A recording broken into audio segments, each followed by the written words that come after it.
Hello everyone, Jack and Wasp here, and I decided I wanted to start some videos for talking about the news, things that are going on in the gaming industry and whatnot.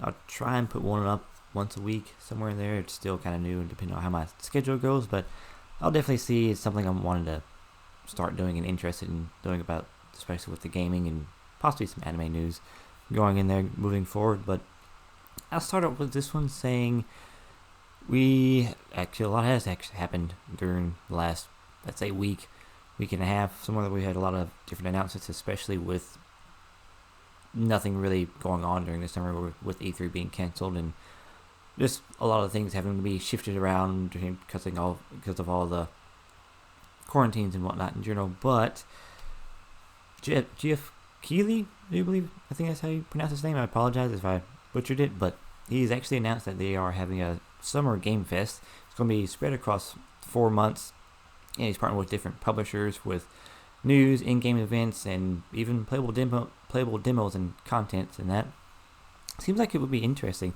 to see where they go with it from there.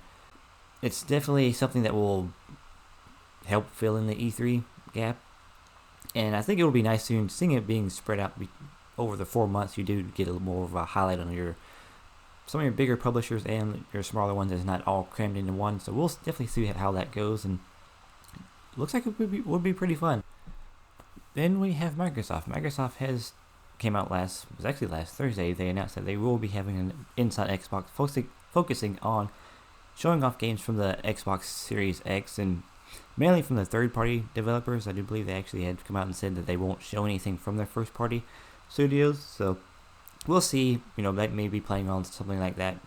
Further down the road with the Summer Game Fest as well. But for now, this one's going to be focused on more your third-party games. I do believe they have said that Assassin's Creed Valhalla is going to be there. Cyberpunk, I do believe, is also probably going to be there. It's a good contender for it. But we'll see what other games that they have. They did mention that they were going to show off games pretty soon, but I did not actually expect it to be this soon. So we'll see how the event shapes up to be. Might be kind of fun. Interesting to see what they are going to show off with a lot of their third-party developers and publishers. And yeah, definitely looking forward to it. Then there's EA. EA has said that they are going to come out and they're still going to do their EA Play. They're going to do it live in June. About the same time E3 would have been. So we'll see what they have as well. It's going to be June 11th.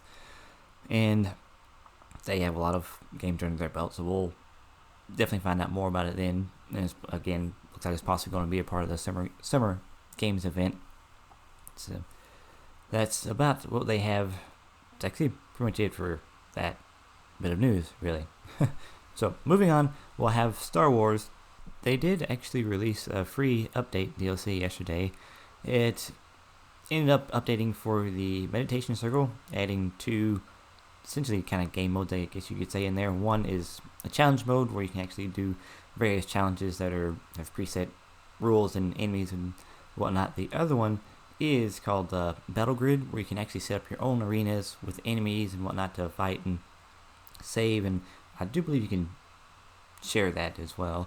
So it's actually a pretty cool little update they have there. They added some new cosmetics to go with it for BB, and they also did end up adding what's called a new journey. It's actually called a new journey plus, where you can actually start over the game when all your cosmetics and everything that you've unlocked will carry over. All the chests, everything that you've collected and whatnot, all that ends up carrying over. You do end up having to start over with your skills as a way to kind of still balance the game itself. I do believe is what they have said. Fallen Order is actually, it was fun when I played it. I did actually enjoy my time with it. I never really went back and played through, trying to find everything as far as all the cosmetics and whatnot, but it was definitely kind of fun. Something I enjoyed, and it's actually a nice little update that they have for it. So that's probably going to be it for the news that I have right now, and hope everybody enjoyed this. If you did, leave a like below. If not, then that's perfectly fine. Like, subscribe, and hopefully I will see you guys later. Have a blessed day, have a blessed evening, and bye.